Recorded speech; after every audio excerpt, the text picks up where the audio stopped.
Hello and welcome to ISO 400. I am your host, Julius Motel. This week I'm talking with An Rong Xu, a photographer based in New York City, who's working on a long-term project called The Chinese Americans, which explores Chinese American identity through diaspora communities across the United States. He also shoots editorial work for various publications. And as always, our music is provided by Yuki Futami, a New York-based jazz musician. Thanks so much and hope you enjoy. Welcome to ISO 400. Thanks so much for taking the time to do this. From what I read, you came to the States at a very young age. I think you were about 2. And you grew up in Chinatown for a number of years before moving to Elmhurst. And that experience proved to be kind of a culture shock, given the things that you had experienced from those around you. And you kind of divorced yourself from your cultural heritage and identity. But once you started picking up a camera, it seems that you started to explore that aspect of yourself. And I'm wondering, what was it about photography that has helped you to engage with that? Well, the whole transition of as a child, I grew up in a very Chinese community in Chinatown. Often we don't really notice things as children. We notice everything, but we don't notice things that speak to a larger piece of a story and such. So right. I didn't really identify myself with my Chinese culture until I started getting older, and I started understanding my parents' struggle to support our family, the way I see other people work hard just to support themselves. And so when I started working in Chinatown at an after-school center, that's when I really saw all these things, and I started realizing that for me, part of what I do as a photographer, or even the power of photographs, is to capture a moment and just hold it, and hold this tension, and hold this ability to just tell an entire story without saying a word, and graphically understand how tough it is to be an immigrant in this country, and also how tough it is to just try to make a living. So I guess for me, that's where I started seeing things and seeing how photography could lend to telling stories, and it allowed me to get into people's lives and understand more of just beyond the surface, and just have the privilege to tell other people's stories. And I guess that's what brought me into photography and brought me into the subject matter that I really focus on, because that ability to enter others' lives and just capture others without being without forcing myself on them really appealed to me and my sensibilities of just observing people's lives. And so how did the project, when I first came into contact with your work, it was in a piece on the New York Times about your Chinese American series. How did that all get started? I think it's actually quite funny. I think often photographers will always work on one thing and continually, regardless of whatever the project is, whatever it is, it always relates back to something that they've always been working on, and it's just under a different name. So for me, I think I started off just taking these black and white photos, starting in Chinatown, and just really focusing. For a while, I thought I wouldn't be able to ever make work outside of Chinatown, because I was like, what else am I going to take pictures? It felt very I was leaving the nest. And eventually that uncomfortability allowed me to create new work in places that I didn't expect to make new work. And that's the beauty of it. That's the beauty of photography also, the ability to travel off and just make work that allows you to explore yourself and get uncomfortable and make things that you didn't realize that you could do. So when I started working on these, it was always Chinese Americans or just Asian Americans that I was really drawn to. And eventually I started shaping these ideas, and I always adhered to the philosophy of shoot first, ask later. Oh, yeah. And so often I make the pictures, and eventually I'm just like, oh, I think I have something going on here. And while I was in college at SVA, School of Visual Arts, I had been working on a few things. So I was working on a project on my grandfather, and that work really lent myself into making work about Chinese Americans, because working on the project with him, I kind of uncovered more about my family, family history in America, and that didn't answer many questions. It actually opened more questions for me to ask about my identity as a Chinese American in this country. And so I just kept making work. So I traveled for the first time to California and just saw like how different it is, how a culture has really sprouted over there. And for me, you know, the Chinese have been in America for over 200 years, but in terms of political power, we're stagnant. There's nothing really happening in America with the Chinese politically. As an ethnic group, still has no say in the country, really, like in terms of numbers speaking. And so for me, I just saw it as an opportunity to keep making work and seeing more into the lives of people. And so by my senior year at SVA, I decided, I was like, hey, maybe I should just like really focus on this in this grander scheme of things, this project about who I'm trying to reach out to, what I'm trying to reach out to. Because if we don't really, like, the way I saw it is, this was so personal to me that it's going to ring out to more people. Because I was always taught, one of the biggest lessons that I learned was, the more personal something is, the more universal it is.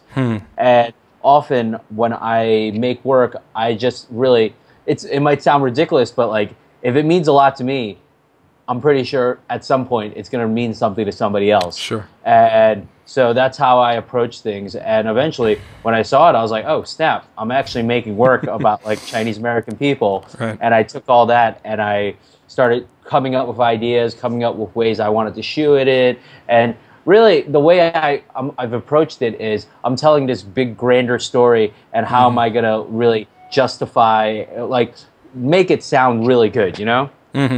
Yeah. And with the series you mentioned on your grandfather, I mean, I was looking at that too. What did you learn about yourself as a photographer through working on that series? I think as a photographer, each series, each project, it just reveals a lot more about yourself. And in the spectrum of things, working on this project with my grandfather, I learned that quiet moments are the most intimate moments you can have with another human being. Just like the ability to sit next to another person and not say a word and still feel extremely comfortable. That's like something that takes time and takes trust to build. And for me, while I was spending all this time with my grandfather, because of his cancer, he couldn't really speak. So for the most part, all our conversations were me just speaking to him and like signing things, and we just kind of like understood each other by not speaking. And it was just a very beautiful thing. And also like learning how to be quiet and make pictures was also a really powerful thing, because often people, when they first start photography, like I know for me, if I'm shooting someone, I often talk too much. And doing this, I learned to like just quiet myself and quiet like all the like squirrels running around in my brain, and just like really hone in on feeling the moment and feeling this time that I'm spending with someone. And it really taught me how to be in the moment and be with someone without having to say anything, and just feeling each other's energy and feeling each other's presence. Yeah. And you mentioned a short while ago about when you started photographing outside of Chinatown, it felt like you were leaving the nest, and that you were making work in places you didn't expect to make work in. Do you have an example of that? Where, like, yeah, like I was traveling in California, and I was just, well, California in the historically speaking has been a very Chinese populated state, and it's where the Chinese first landed, really in 1849, like the 1849 gold rush. So for the Chinese, they have always built their homes in that area, and I always thought I needed to work in this urban environment, capturing all these crazy things. And then like I was just driving through like Bakersfield, California. Like, you know, it's not too populated. It's still a city, but like, you know, it's just quiet. And I'm finding these things that are so Chinese to me. And I didn't even realize that like these subtleties were so ingrained into my understanding of America meeting China, like Chinese culture. And for me, seeing these things like in this remote place, like a really rural area, like even Locke, California, one of the original Chinese American settlements, where there's no not a virtual like no population now, and I'm just like really blown away that I'm connecting with these places, even though there's not much Chinese people there, or like there's not a heavy flow of people, because often a lot of photographers use a crutch as using people as sort of things that you need in the picture to make a good picture. Sure. But often I find it hardest to make pictures when you're using the remnants of people and like the things that they leave behind, because you're trying to draw on all these things that happen to create this thing where now you have to say it without anything saying it for you. So like, you know, finding like a random house along the road that has these like things built into it that feels like, oh man, I really connect with it because that's like something in Chinese culture, or like something that you really see in like Chinese American culture. So for me, it's just the subtlety of things that speak loudly that I find in like these remote places of America.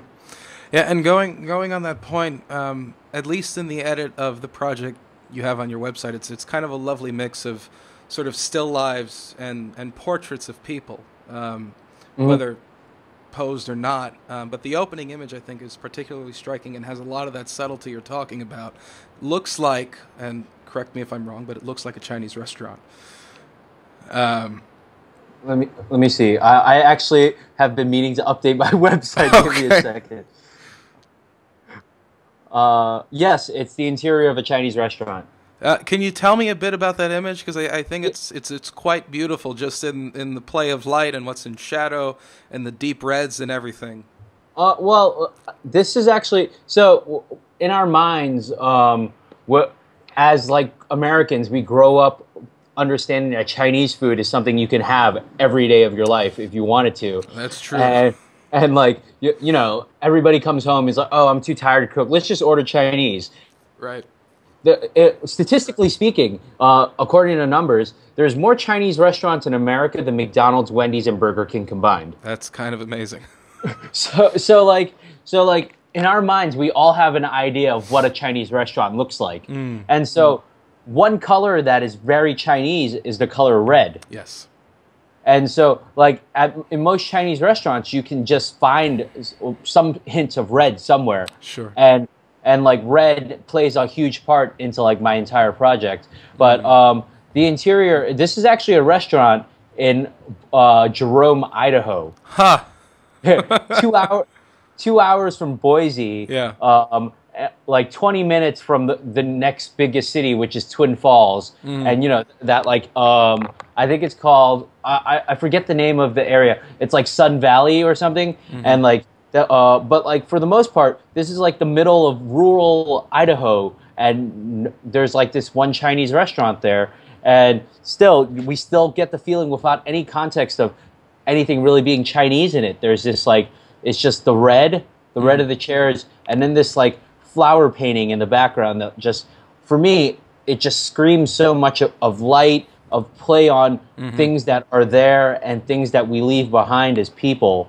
And when I saw it and I made this picture, it just spoke to me as this like beautiful moment where this empty restaurant speaks for a whole generation of people who found their lives in Chinese restaurants, building their lives to serve the next generation, to like build their lives into their American dream through this restaurant. Yeah. And, you know, obviously I wasn't thinking about this the whole time I was making the picture. Sure, of course. but something drew me to it, and I didn't really know what it was at the moment, and I made the picture, and, you know, again, shoot first, ask later. Right. And when I shot it, I didn't realize what I had, and I just like built from that, like this idea that I was really going for that spoke to me. Yeah. And is there an image that you've made so far in the course of the project that has a particular resonance for you, perhaps more so than other ones you've made? I don't really think so. Right now, for me, I'm in this huge just keep making it phase. Right. And it's important to like keep making work because I don't really think I'm done with this project yet. My goal is eventually to make 88 of these photos. 88. Yeah. Any particular Chinese, reason for that number? Yeah. In Chinese, 8 is a good luck number, so it's like good fortune. It rhymes with the word fortune or luck. Okay. More actually fortune. So Chinese people, there's a lot of superstition. There's a lot of like things that you choose. So 8 is a good luck number. So I want to make 88 of them.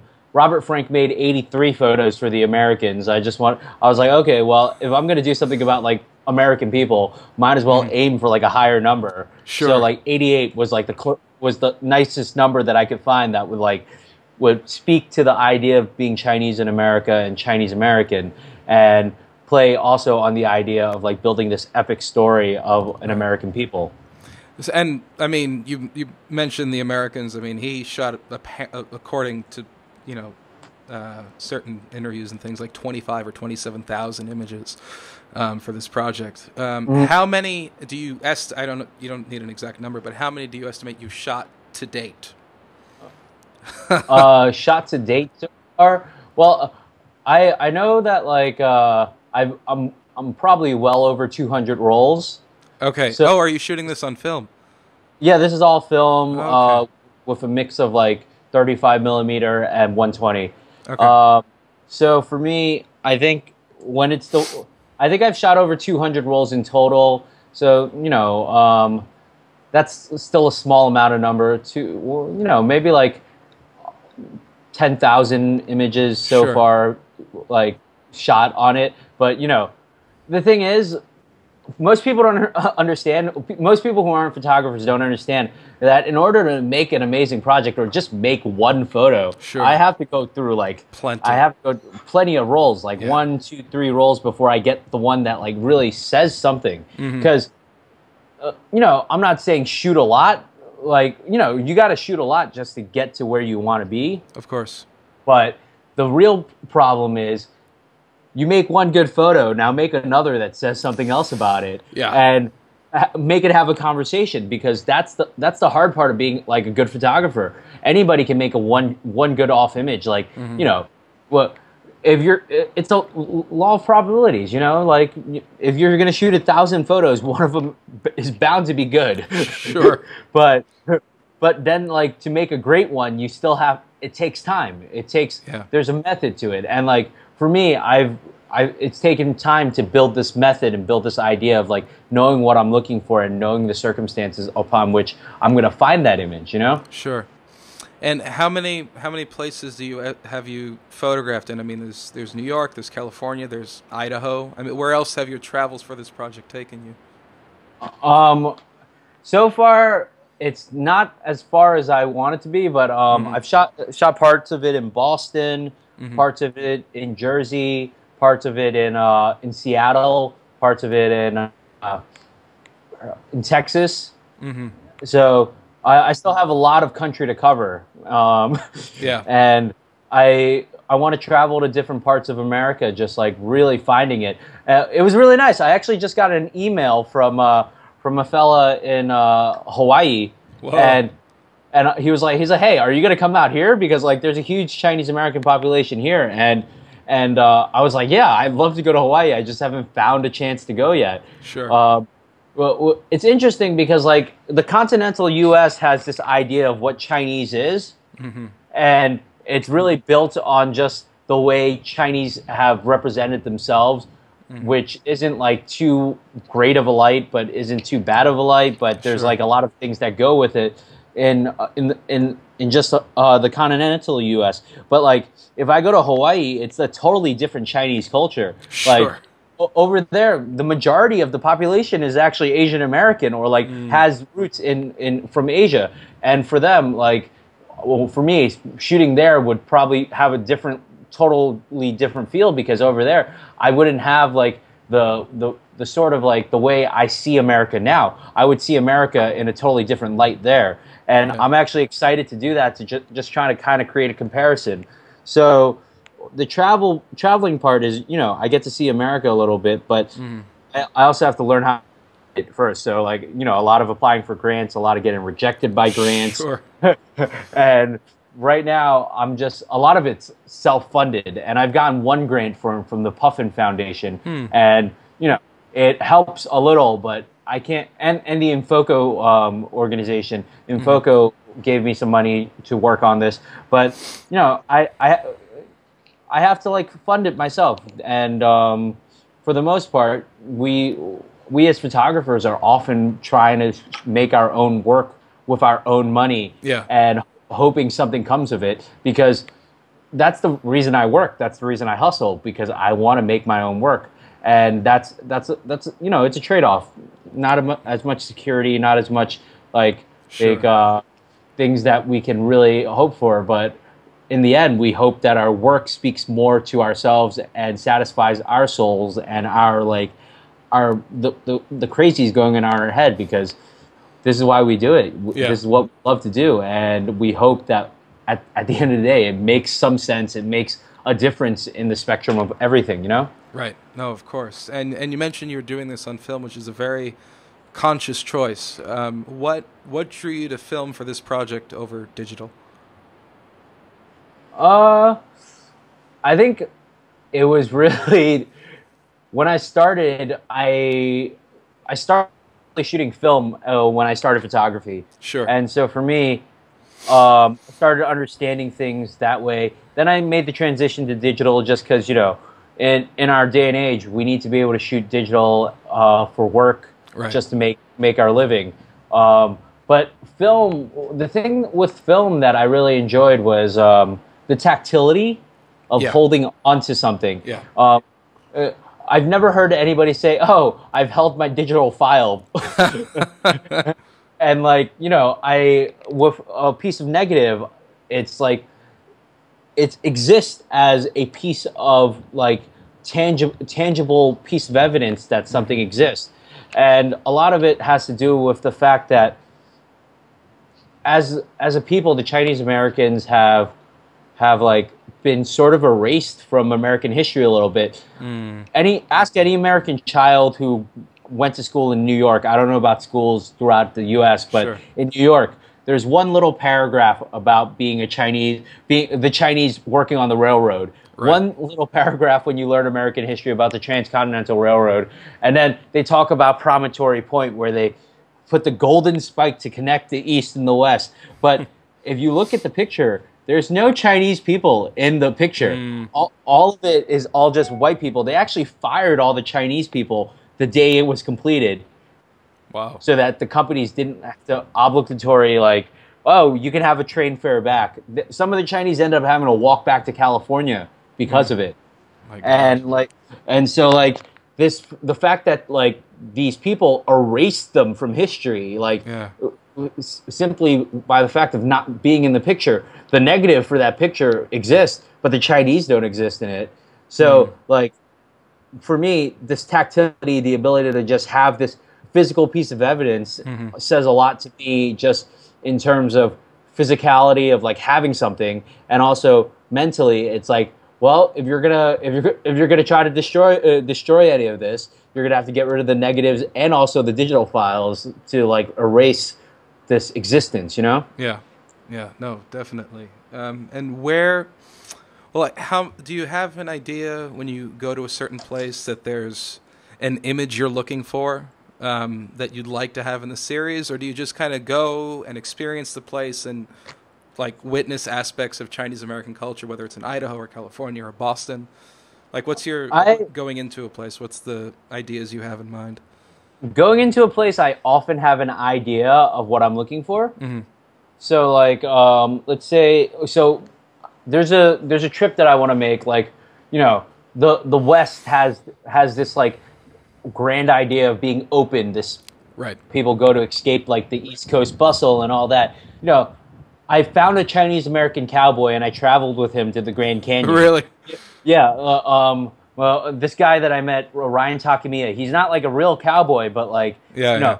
he finds he relates to the Western culture so much, and like Ryan's half Chinese, half Japanese American, and like he feels this culture because his grandparents were like first generation Japanese Americans in America, and like he feels this connectedness to the land and like this sort of like the way people in Texas or like the people in Wyoming, like the way they feel connected to the land. He feels that like. He feels like he's part of this country in greater respect of who he is as a person. And part of that Western culture is this like cowboy and like this rancher, this farmer. And seeing that, things like that, I go in trying to find things like that in certain places. So I went to Texas for the rodeo trying to find a Chinese American cowboy. It didn't really happen, but Sure. I found other pictures there. But often I kind of like have an idea, have a story of what I'm looking for, and I try to find it. So in Boston, I was looking for like, this stronghold of like Americana, of like, Boy Scouts, of like sports fans, of athletes. I tried to. I didn't really find too much of it because Boston's actually a really hard town to shoot in. Because you need to know people, and like if you're not, it's a very insular community that is really tough for me to break into as an outsider, and it would take like a long-term investment to really find, and I was just like moving around. So often I'll hear stories and I'm like, oh, I want to go check that out, so I'll head there. And of the 88 that you said you want this project to become, how many do you think you have so far? I'm really not sure. Right now, my bigger edit has about like 35 images or so. And the thing is, there's images that aren't in, like editing this project is going to be difficult because I have so many things coming in and out. And like one photo that might not work now might work later simply because there's another photo that complements it. And like the thing that people tend to forget is that presentation is everything. Yeah. Like the way you present photos, like the way you tell a story is so important in pacing, the way you like put photos out one that follows another. It's super important to get that perfectly. Otherwise, people tend to like see the images and be like, oh, okay, this doesn't make sense to this other. Everything needs to like flow with each other to kind of tell this bigger story, and people need to understand that when looking at it. Yeah. And how did you learn to edit your own images? Because not all photographers can do that. All photographers have their own method of editing. Sure. While I was working at Time, I had the honor of working with like Paul Moakley, who's the deputy photo director, and when Phil Bicker was still there. Phil Bicker was a senior photo editor, and like Phil and Paul taught me so much about sequencing and editing and just like how to like chop up these photos, and like you can have a mediocre bunch of photos, but if you do a really amazing edit, people think the photos are amazing. Yeah. So it's again, presentation is everything. So like watching them work and just kind of understanding how photos speak to each other in relation to the other things, I learned just by observing them put together a photo essay. And also, I'm also a filmmaker, so part of being a filmmaker is you have to understand your story. You have to understand how things flow in and out. And, learning how to edit was important, but also as a filmmaker, you have to learn how to edit as well. So everything just kind of feeds into each other. Yeah. And how do those, for like photography and filmmaking, share aspects, but they're two different things largely? And for you, how do they inform each other? Well, for photo, I think I've always gravitated towards this this kind of like reality that's kind of like not hyper, but it sort of feels staged. Like it feels like I'm putting reality on a stage and presenting it to you. And like my work, the way I feel is kind of cinematic, in a way that there's so much more going on and there's so much more story than what I'm showing you. but in that I hold your attention in the way I show things. And that's the way I try to approach it.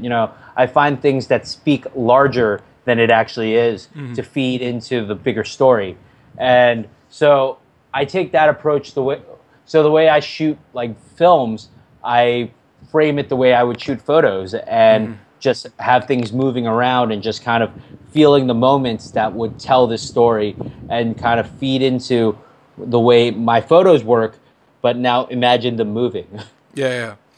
And who are some photographers, or what are some works that have influenced you visually? Because you have a really lovely attention to light and composition, and your photographs are very cinematic in a way. So I'm curious, where have you drawn inspiration from?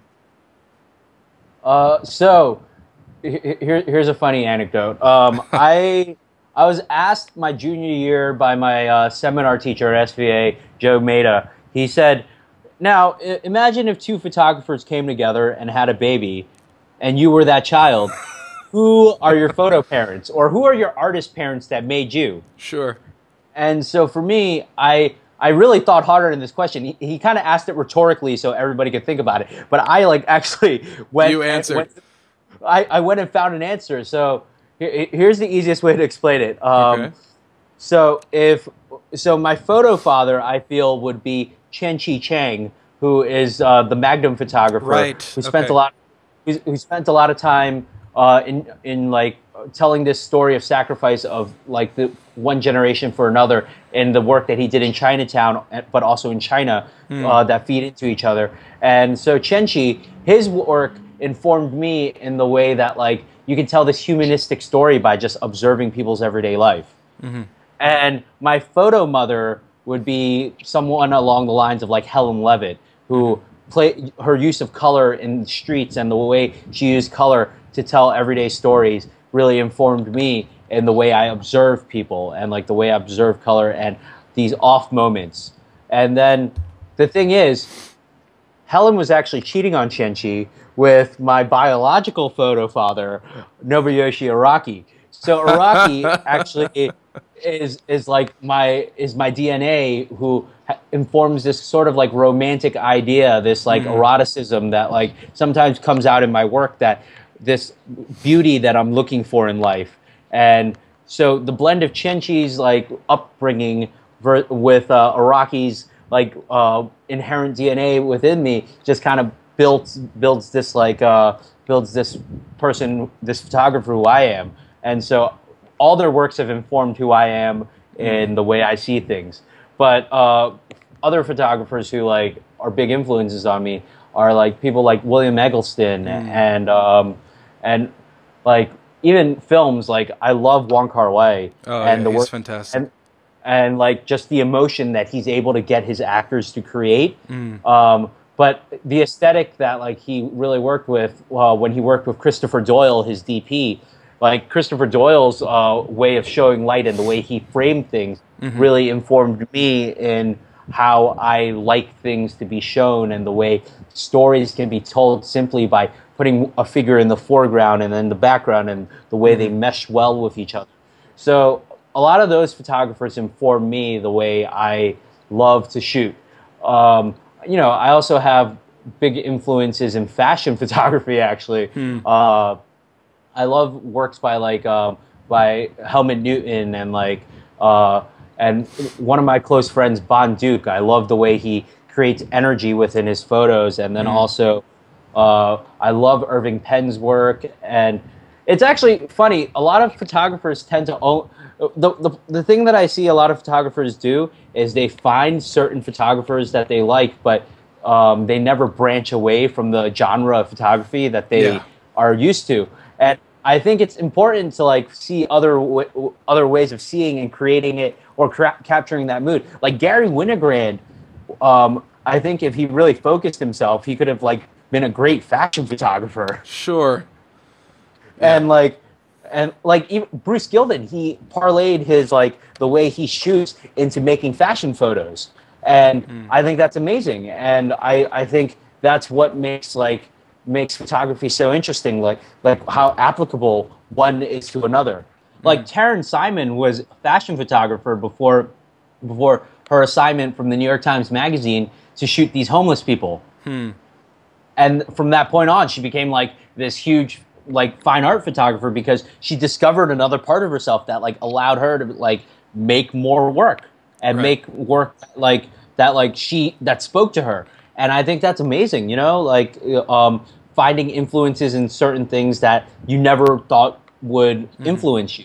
And I think that for me is why I look at like different types of work and different types of ways people approach things. Like I'm very influenced by painting, and I love like John Singer Sargent's portraits and the way he sees things and the emotional content that he builds into it.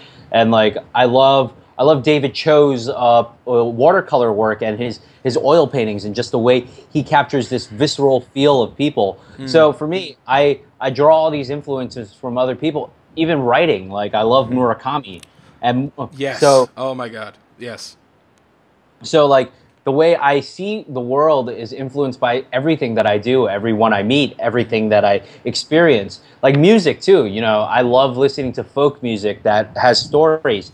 And one thing that I really admire is writers and songwriters. Simply because without visually anything besides letters and words, they've created a world that we in our brain imagine. And so I find it so powerful what they can do without even like without a device other than like a pen and a paper that can just inform a reader of a whole new world. So that's why like I try to open my mind to all these different things that influence me, because at the end of the day, regardless of what anybody says, we're influenced by all the world, like our environment, the way we see things. And so I attribute it to just having all these things in my life and finding these things. And, you know, everything informs everything. And so for me, I find a lot of influence in different photographers and art. Are there genres of photography that you're interested, haven't yet tried, but would like to explore?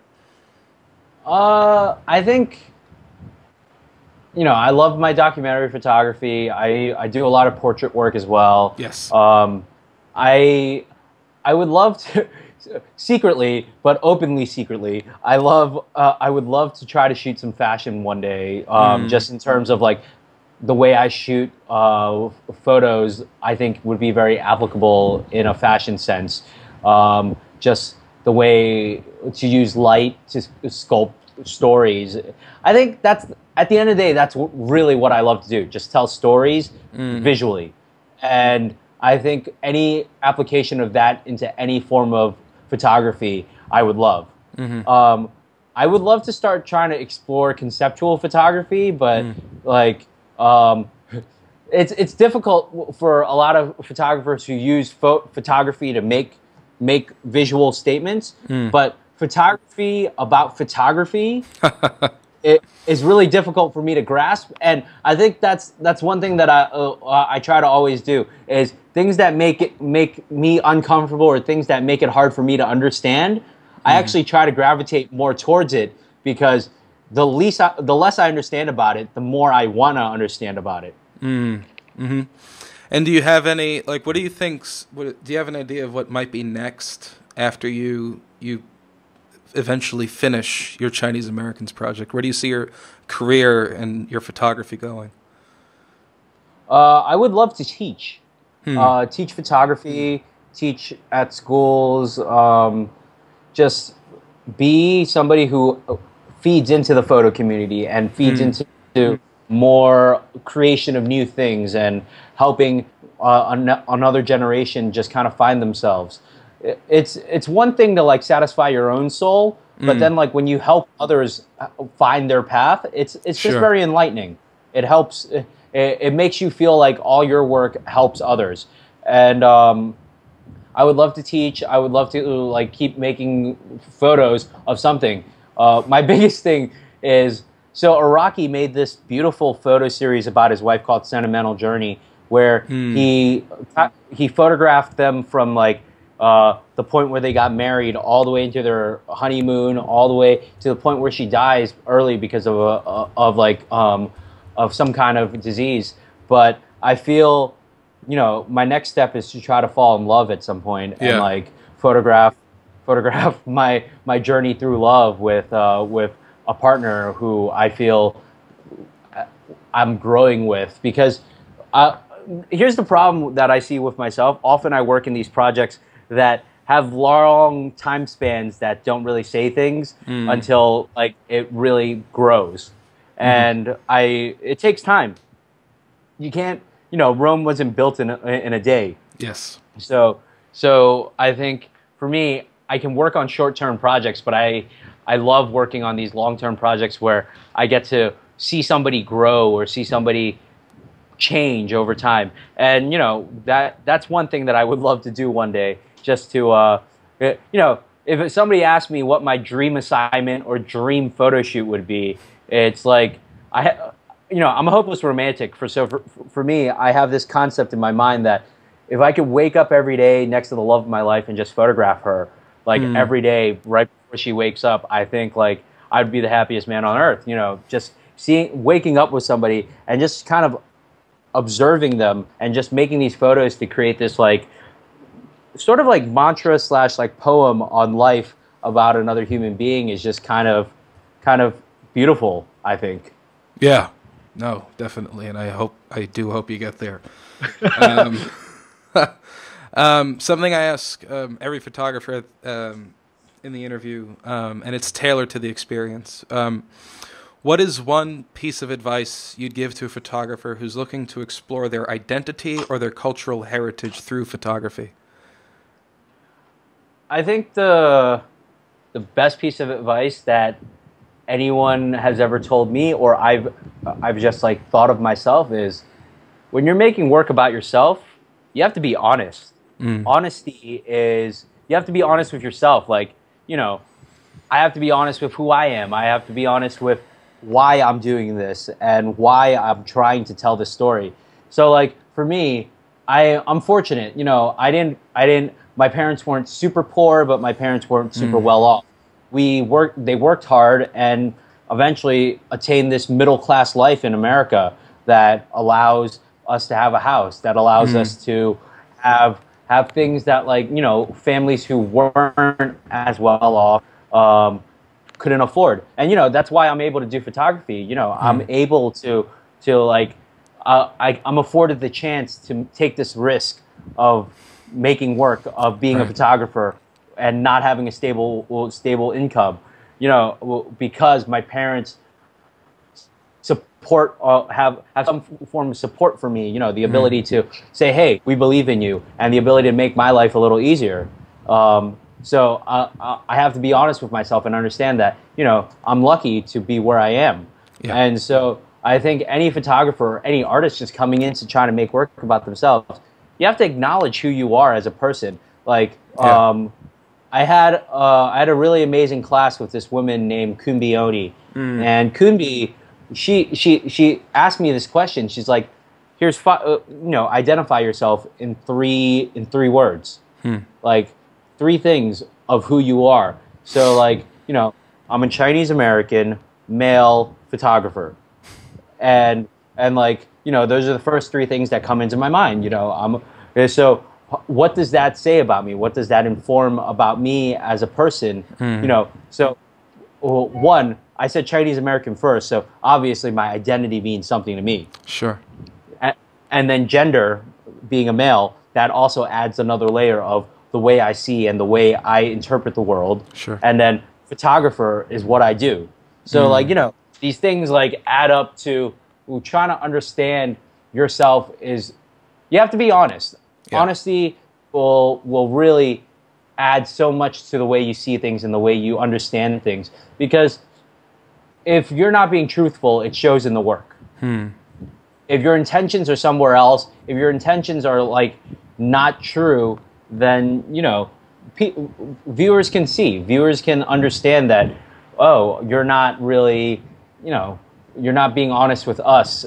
And That's the beauty of photography. Good photography, anyway. Yeah, well, yeah, good of course. photography. Good photography. You see it the moment it hits you. You kind of understand. Like you know, there's always going to be these photo projects out there that, like, you know, there's a lot of, because of the way photography is so democratized now, and everybody can be a photographer. It's easy for people to be like, you know, I'm a great, I can take amazing pictures.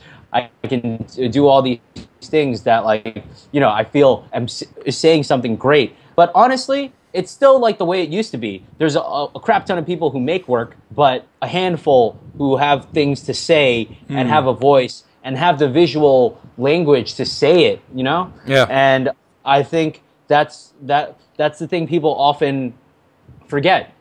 Good photography will always stand out, and good photography will always have an audience that appreciates it. Yeah. And, you know, things that last. You know, I make my work because I want it to last. I make my work because I want people to feel something. I want people to understand what I'm trying to say. And besides, like, you know, there's a lot of crap out there. And every website's gonna go, oh, check out this amazing photo project that we have, and I'm gonna look at it and I'm just gonna be like, this is crap. Yeah. Because, you know, we also have to understand, as consumers of the internet, that there's always going to be content that needs to be thrown out there. Sure. And often the content doesn't live up to the hype. Yeah. Because these content providers need to create a constant audience and constant, like, following. Because if, as internet, like, content providers, if you're not putting stuff out, people forget about you.